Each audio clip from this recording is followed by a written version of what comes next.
Voltando aqui à blockchain hipotética, suponhamos que uma rede de 100 nós está rodando essa blockchain, que a gente falou agora há pouco lá da função hash maluquinha aqui, tá? Que é, logicamente, a função que a gente simplificou, uma função simples. Vamos supor ainda que um desses nós é atacado, ou seja, tem vários nós de computação aqui, esqueci de botar o laser, vários nós de computação aqui que estão rodando a minha blockchain, certo? Só que um hacker maliciosamente vai lá e ataca um específico. Vamos lá então. No nó atacado, o agente malicioso altera o conteúdo de um dos blocos, de 1 para 8. Devido a essa adulteração, o hash altera o endereço de todos os blocos seguintes. Nesse nó adulterado, a rede local é dada como o seguinte. Então eu vou lá, mantenho o conteúdo do primeiro bloco, mas no segundo bloco eu altero de 1 para 8.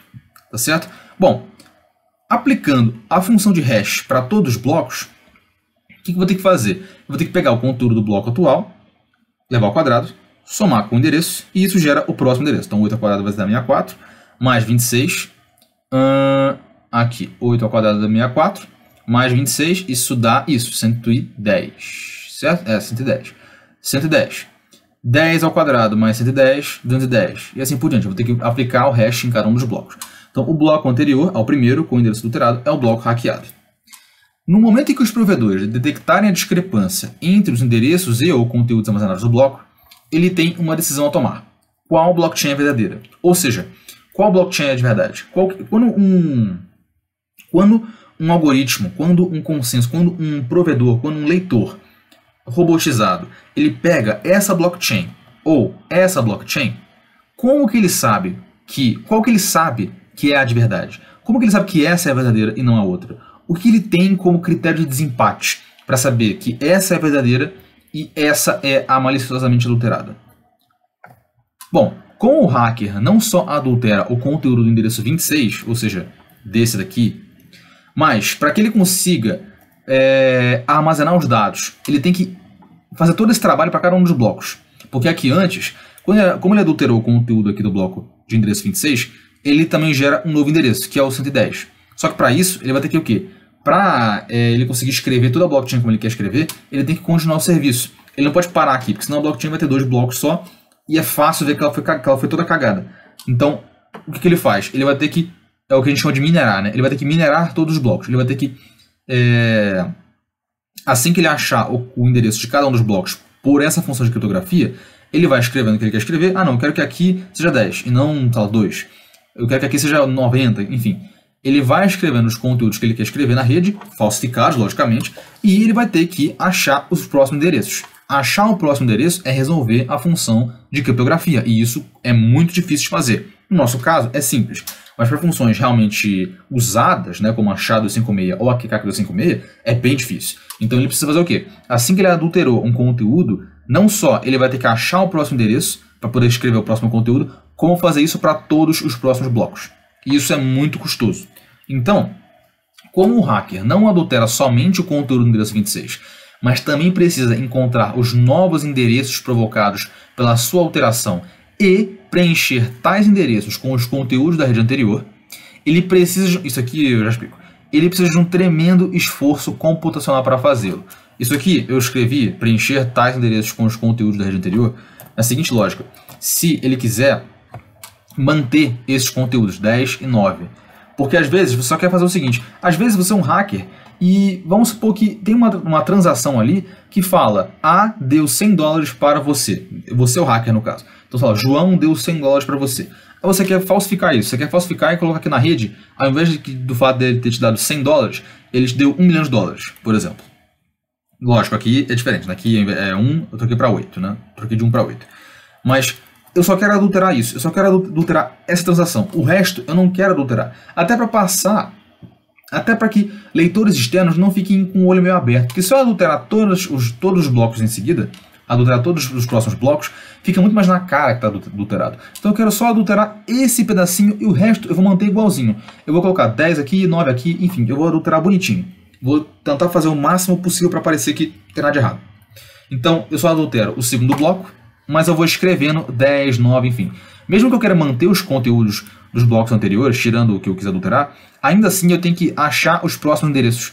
Eu tenho que fazer esse trabalho matemático constante e ficar aplicando a função de hash para achar os próximos endereços. Então, mesmo adulterando só o bloco 8, já ferrei toda a rede, já caguei a porra toda. Eu tenho que pegar aqui, levar ao quadrado, somar com isso aqui e vai dar isso aqui. Pego isso aqui, somo com o quadrado desse, vai dar isso aqui. Eu vou ter que ficar mexendo tudo de novo. Isso aí é muito trabalhoso. Tá? Então foi nessa lógica que eu escrevi isso aqui.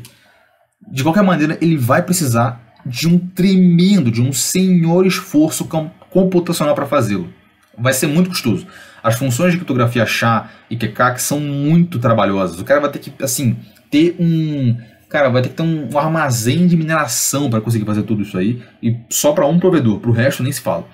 Então, como a rede com o maior número de blocos é a mais computacionalmente cara, é consenso dizer que se a rede que estamos trabalhando é a mais longa e a maioria concorda com ela, então ela é correta. Porque se um algoritmo, por exemplo, que vai aplicar esse consenso, ele quer saber qual que é a rede correta, ele chega e vê uma rede que tem 100 blocos minerados e outra tem 90, ele entende que a que tem 100 blocos, como foi muito mais difícil de você minerar, ele entende que aquela é verdadeira, porque você precisa ter muito esforço computacional para minerar um bloco. E quanto mais blocos você minera, mais difícil fica.